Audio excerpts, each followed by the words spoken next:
Nayam. Krishne Paramapurushe Krishne Paramapurushe. Bhaktir Utpadyate Pumsaha Bhakti Utpadate Punsaha Shokamoha Bhayapaha. Moha Bhayapaha. Thank you, Prabhu. Yeah, thank you. Someone else? Krishna Prabhu, I can try. Yasyam ve shruyamanayam Yasham Shuryamanaya Naya Krishne Parama Purushe Krishna Krishne Paramapurushe Bhaktir Utpadayet Pumsaha Bhakti Bhaktir Utpadyate Pumsaha Shokamoha Bhayapaha Shokam. Shokamoha Bhayapaha. So these words here, this is after Narad Muni leaves, gives the instruction to, let's read the translation once. Simply by giving oral reception to this Vedic literature, which is Srimad Bhagavatam, the feeling for loving devotional service to Lord Krishna, the Supreme Personality of Godhead, sprouts up at once to extinguish the fire of lamentation, illusion, and fearfulness. So at this point in Bhagavatam, here, Narad Muni gives instruction to compile pastimes of the Lord Krishna, and he leaves. So Srila Vedavyas goes to his ashram on the banks of Saraswati River, and he meditates, and he enters into trance, and he sees the pastimes of Krishna. Not only pastimes of Krishna, he sees Maya, which means this material world, material creation, as well as spiritual creation, and also Krishna and his external energy. He sees everything basically. He gets darshan of everything, and in his trance, he starts compiling Srimad Bhagavatam. And eventually he also teaches Bhagavatam to his son, Shukadev Goswami, Vedavyas. So, and this words is talking about simply by giving, hearing this Bhagavatam, like Shravanam. So simply by hearing, the love for Krishna arises, it sprouts,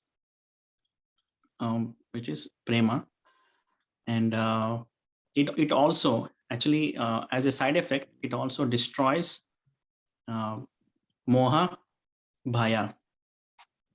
So it destroys moha, bhaya, and shoka, lamentation. So usually, like living entities who are in the grip of Maya, they have these three things: shoka, moha, and bhaya. Lamentation, that you lost something, and like we lose. Oh, we may lose something. We always in like, or we will lose something. We will lose something, or we lost something. We lament on. Then moha means like it doesn't belong to me, but we think it belongs to me. And bhaya means always fearful. What someone will come and take something from me. Always like you already have things, and you're fearful that someone will take it away. And shoka means you lost them, and like jiva is lost them and is crying. Okay, I'm lamenting because I lost this and this. So the shoka, bhaya, moha, Maya keeps the jiva under her control through these three things. And when we hear Shravanam and Kirtanam of Srimad Bhagavatam, these three things are lost as a byproduct. What is the main goal of Srimad Bhagavatam? The main goal of Srimad Bhagavatam is prema. Prema Pumarto Mahan. So that is the highest goal of Srimad Bhagavatam. Anyone want to get topmost fruit from Srimad Bhagavatam by hearing and chanting? That is prema. You can get other things which are secondary, which they come on their own accord, like kleshagni. Nana mugur kindi kochara. Mataji, I can hear you, Mataji. Anana. Ujjwala Mataji. Tinu Talli. Hare Krishna Mataji, Ujjwala Mataji. Oh, sorry, I didn't realize. Please go ahead. Okay, sorry. Yeah, I thought you're calling us for lunch, dinner. We'll do sometime soon, Prabhu. Yes, please go ahead. Okay, so back to the words. So just by hearing Srimad Bhagavatam, many things happen, and prema is the ultimate fruit of Srimad Bhagavatam. So Klesha, how this Shoka, Moha, Bhaya are destroyed? How are they destroyed? By hearing Srimad Bhagavatam. What happens is hearing Srimad Bhagavatam is an anga of bhakti. So when we do devotional service, bhakti removes all these things. So these three things are mainly because of sinful activities. So we are caught in Maya because of sinful activities. You know, whatever sinful activities we do, knowingly or unknowingly, that causes us to identify with the body more and more. The more sinful activity a person does, the more he will identify himself with the body, gross and subtle body. And that causes him to acquire more material things, and that forces him to have, then he gets many material desires, and that forces him to fulfill those desires, material desires. And in the due course, he will suffer miserably, and through three things: Shoka, Moha, and Bhaya. These are all the expressions of the miseries. So how bhakti destroys these three things? So bhakti goes to the root of it, which is sinful activities. It will make the practitioner sadhaka, to at once stop the sinful activities. So that is so it will stop. It will prevent the practitioner from accumulating more sinful activities. And what happens is, like, suddenly it's like you put a brake on your sinful life, but still there's a momentum going on, right? So there is a momentum still there. So that will be eventually destroyed as we progress in bhakti. So it is not only destroyed from above the from gross level, it also destroyed from subtle and from the root itself. So the papa has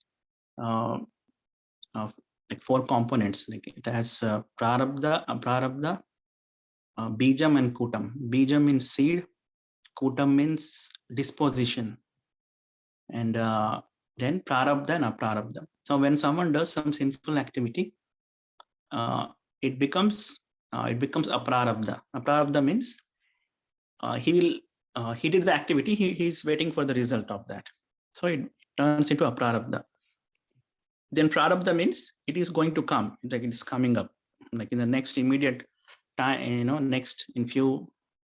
next few years or few lives, it is going to come, prarabdha. Like we are going to experience whatever experience in this life is prarabdha karma of past lives, what we have done in the past life. So what we have done in this life, we are going to get it eventually, either in this life or next life. Then we have bijam and seed, and kutam and disposition. So bijam is a seed. So bhakti goes and destroys this bijam. Like someone who's jnani and yogi, they may stop the prarabdha and aprarabdha, but they cannot stop the bijam. They cannot destroy bija. So eventually when they stop the practice, the bija will again start growing. So that will do, what will happen is, there's something called kutam, means it will force the jiva to do the same sin again. The moment a jnani stops his yoga practice, the kutam will push him to, this bija is already there, kutam will push him to do the aprarabdha karma, sinful activity. But bhakti, what it does, it goes and fries that bijam. It completely fries it. When you fry seed, what happens is it will never germinate again, whatever you do. So bhakti will destroy the bijam, and it will even stop the kutam. to maximum level. And prarabdha is only one which it takes time, but it will decrease the intensity of prarabdha and it will destroy all the prarabdha. That is the beauty of bhakti. So what bhakti does is it will fry out the seeds of papa bija. It will completely stop the disposition kutam, and it will completely destroy aprarabdha, and it will decrease the intensity of prarabdha drastically. The prarabdha will be left over. Why prarabdha is left over? Because Krishna will use it to help the practitioner progress in devotional service. He will use it. So it is not that prarabdha karma will act on you directly. It will act under the guidance of Krishna. Krishna is a teacher, right? Is a Jagat Guru. So if we deviate in our practice, Krishna will use that prarabdha to set us right in right path. He'll make us guide towards him. So he will use the prarabdha karma little bit. So, but it's not for that you have to suffer the reaction. It's just that Krishna uses those things so that you develop in bhakti. So bhakti destroys all these things, whereas other process of yoga, it will not destroy kutam and bijam. It may destroy prarabdha and aprarabdha, but again, once he stops the yoga process, the bijam and kutam will force him to do sinful activities. So, but this is all side effect of hearing Bhagavatam. The main effect is you get Krishna Prem. That's why, as we, this is the foundation of Bhagavatam. First canto is setting the ground. But as we go into the second, third cantos, and till 10th canto, we have so many pastimes of Krishna. 10th canto is replete, is full of Krishna's pastimes. The 90 chapters, and that is the biggest canto in Srimad Bhagavatam. It's full of Krishna's pastimes. So, usually Prabhupada in the purport says that love, prema, is between man and woman in this world. But actually, we cannot use the word prema in this world at all. It's not a proper word because there is no true, pure prema in this world. Because as long as we have these material bodies, there is a self-centeredness is there. So it cannot be expressed purely. Even if the soul wants to express it, it cannot, because it has limitation because of the body. But in the spiritual world, the prema between the Jiva and Krishna is fully expressed, and it is completely pure, and it is eternal. So the word prema can be correctly applicable, happily applicable between Krishna and Jiva. And Krishna is the Ishvara, and Jivas are all controlled by him. So Prakriti, he is Purusha. He is Purusha. Yeah, we see that in the words. Parama Purusha, Krishna Parama. So here is also it's also a praman here. See, Krishna Parama Purusha. Sri Krishna is Parama Purusha. Here it's not said that Matsya is Parama Purusha or Narisingha is Parama Purusha. It says Krishna Parama Purusha, the Supreme Personality of Godhead, Sri Krishna. So, yeah, so by hearing Srimad Bhagavatam, we connect our love. Bhaktir Utpadyate means it will, our bhakti, our love will sprout, prema will sprout for Krishna. And as a side effect, Shoka, Moha, Bhaya all will go away. So this is the fruit of Srimad Bhagavatam. And what to speak of just hearing Srimad Bhagavatam? When you help others to hear, when you make others chant, it's even greater benefit. So one who is speaking is benefited, one who is hearing is benefited, one who helps other speaking and hearing is also benefited. And in fact, when you read Bhagavatam, you capture Krishna in your heart. So as long as you are reading Bhagavatam, Krishna is very much interested in you, and he gets captured in your heart. And not only that, if someone wants to just have desire that they want to hear Bhagavatam, even in their heart also Krishna gets captured. Usually Krishna cannot be captured by anyone.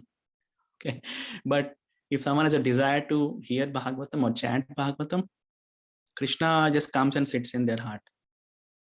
So he gets captured, he gets allured, and he becomes more interested in you, and he feels very pampered. That's what he likes, and that is what is bhaktir utpadyate.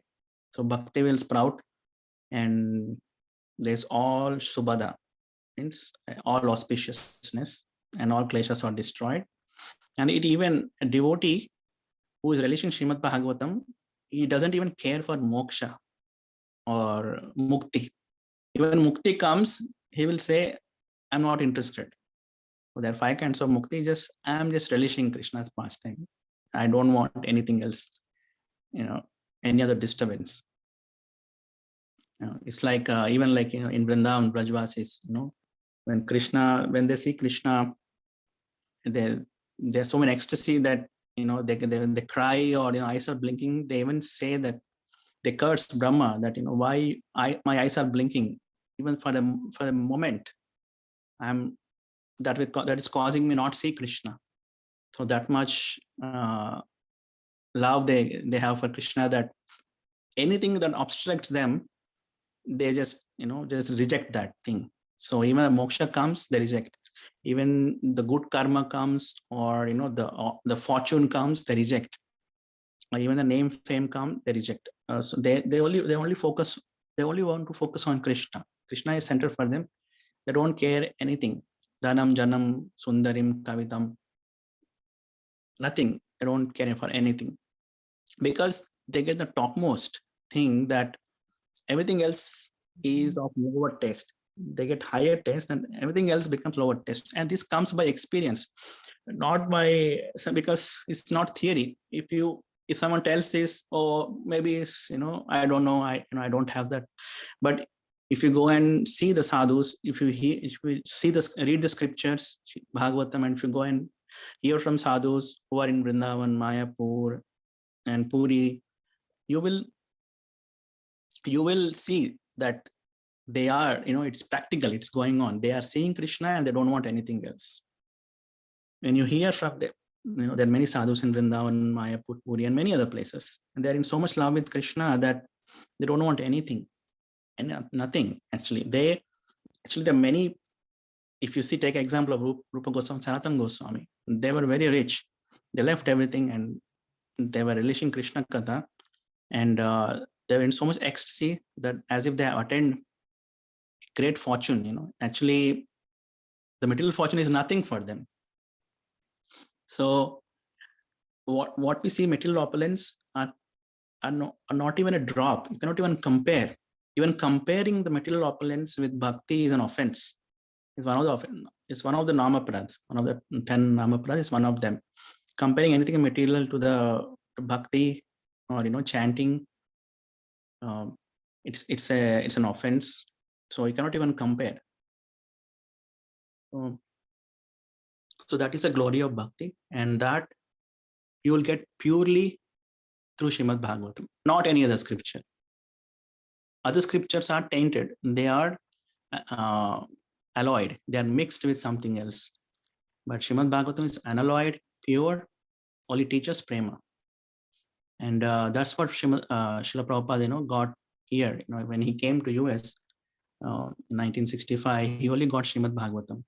He didn't get any other Puran with him, any other scripture, any other Veda or anything, not Rig Veda, Samaveda. He didn't bring any Vedanta Sutras, nothing. He just bought Srimad Bhagavatam with him.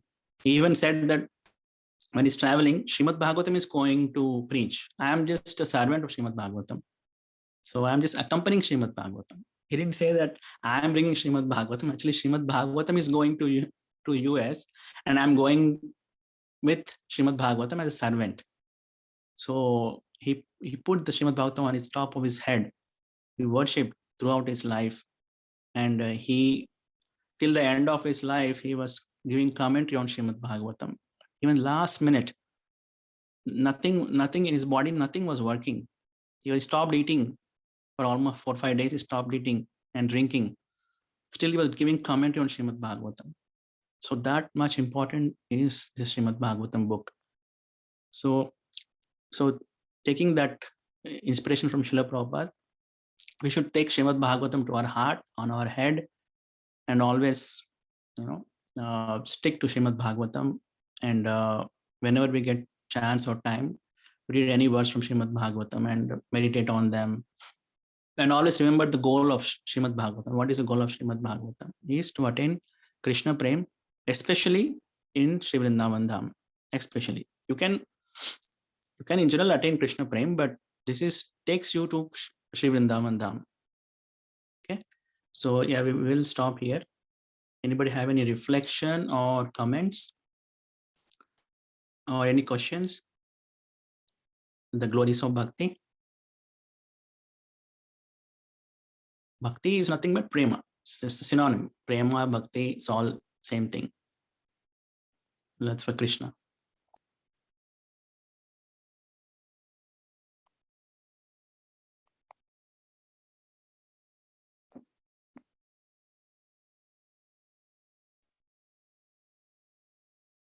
Krishna Prabhu. Hare Krishna Mataji. Prabhu, I think I missed that point where you were explaining the difference between prarabdha and aprarabdha karma. Can you explain that one more time?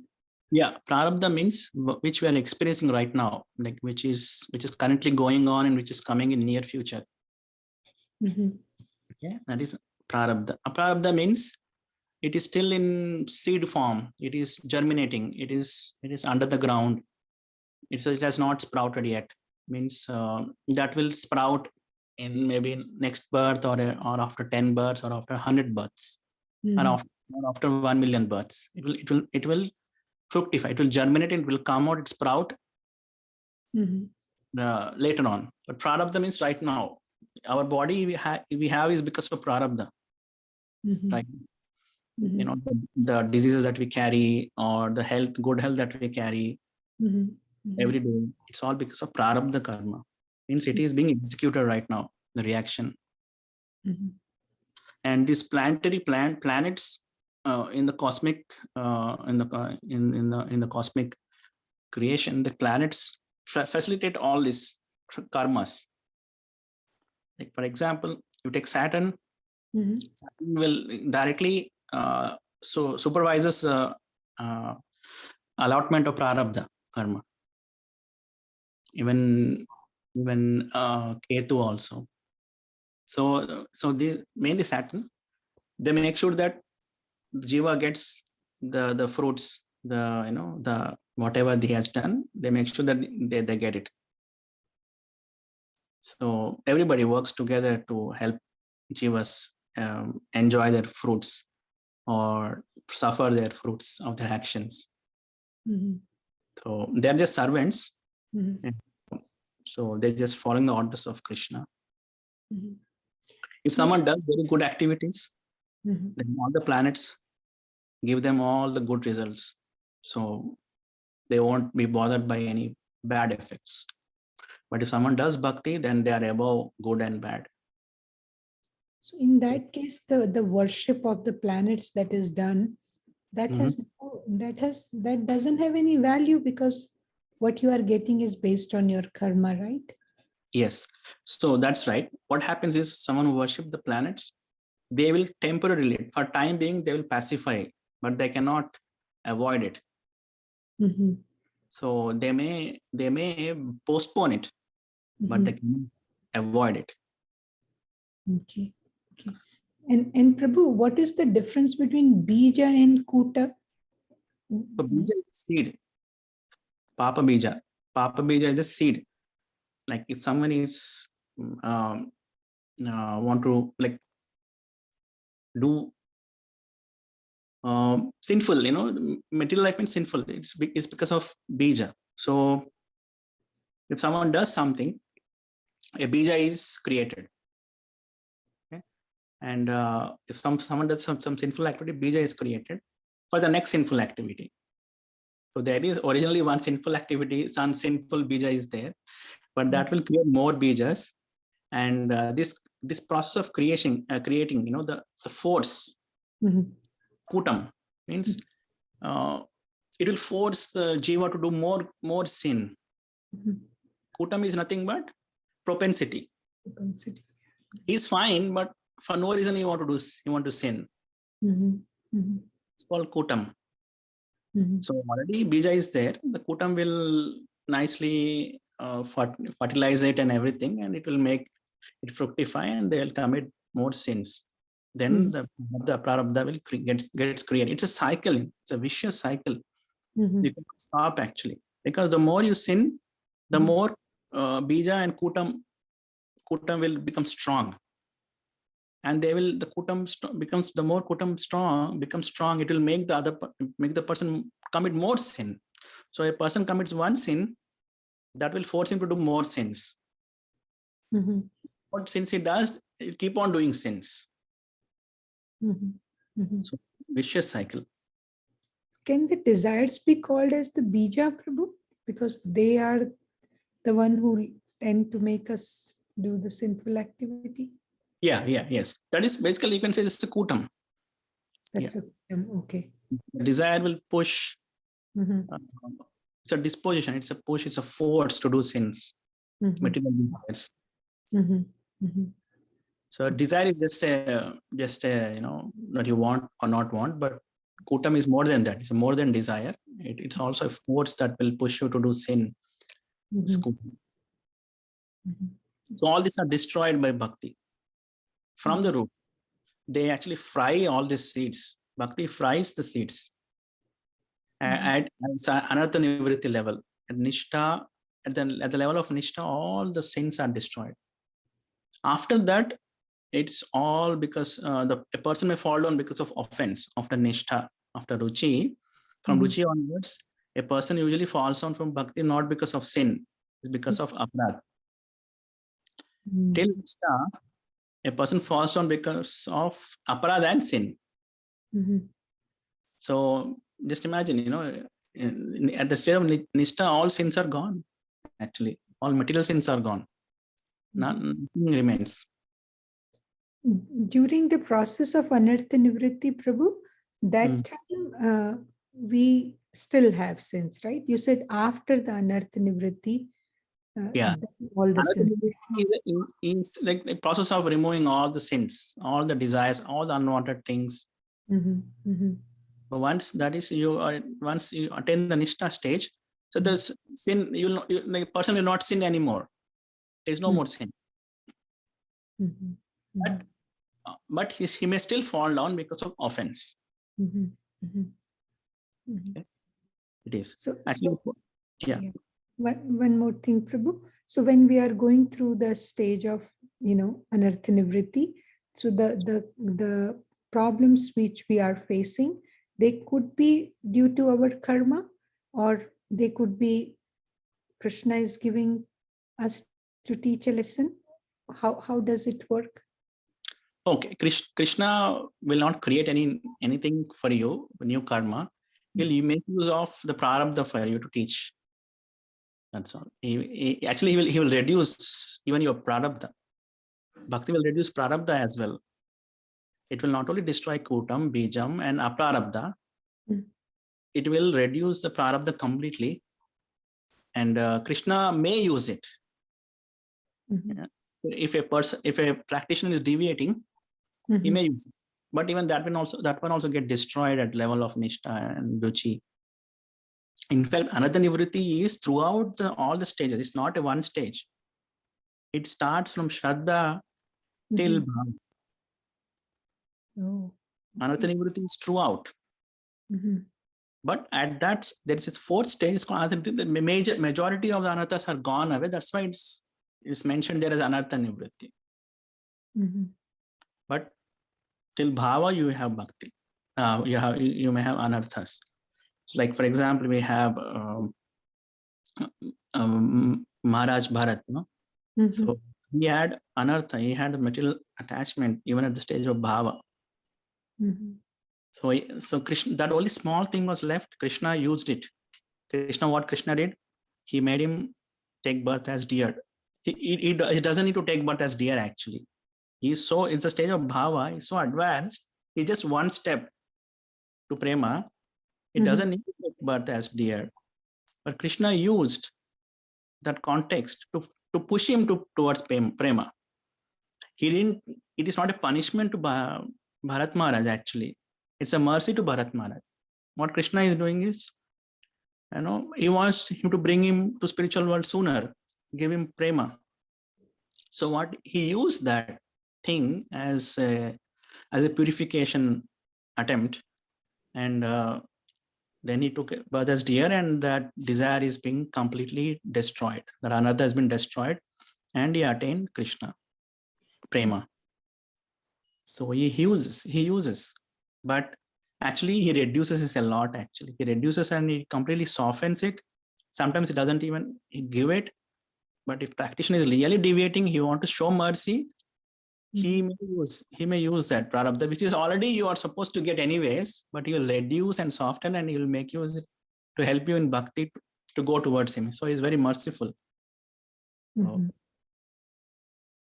He's already removing kutam, bijam, and prarabdha. So Guru and Krishna will manage the prarabdha as well and help the practitioner. Very merciful in that regard. And Prabhu, these bija kuta, they get destroyed depending on the surrender you have, or they just get destroyed as soon as you take up the bhakti process?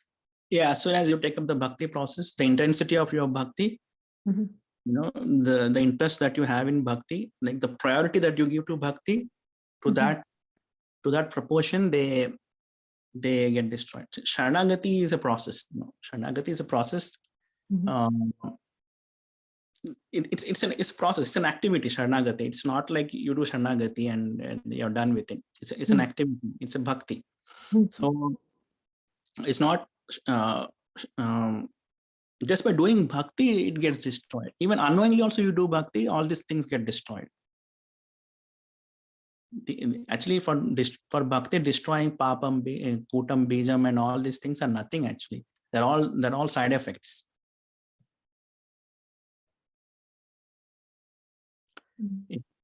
So main thing is it gives prema. So usually devotees don't worry about these things much. What is happening in the karma and all. Am I getting the main thing the devotees worried about is, am I being attracted to Krishna or not in Radha Krishna? Am I having taste to hear their pastimes, Radha Krishna's pastimes in Sri Vrindavan Dham? So that is what devotees focused on. And someone takes other path like karma kanda or dhyana jnana, their focus is to purify this, but they fail in that. Very miserable they fail, because they can stop prarabdha, but they cannot stop bijam and kutam. They will eventually again commit sin later, because once they stop the yoga process, they commit the sin. Yeah, I think we crossed the time, 9:36. If anybody have any questions or no? Thank you. Yeah, thank you, Mataji. Thank you, Prabhu. Nice explanation. Yeah, thank you, Mataji. So we are not singing right tonight. So we can. Yes, Prabhu. I think we'll do our next bhajan on Thursday. Okay, Prabhu. Sounds good. Okay. Thank you, Prabhu, and everybody have a nice good night, and we'll talk tomorrow. Okay. Yeah. Thank you so much Prabhu. for the class, Prabhu. Hare Krishna. Hare Krishna. Srimad Bhagavatam ki jai, Srila Prabhupada ki jai. Vancha kalpatarubhyascha kripa sindhubhyeva cha patitanam pavanebhyo vaishnavebhyo namo namah. Ananta Koti Vaishnav Vrindi ki jai.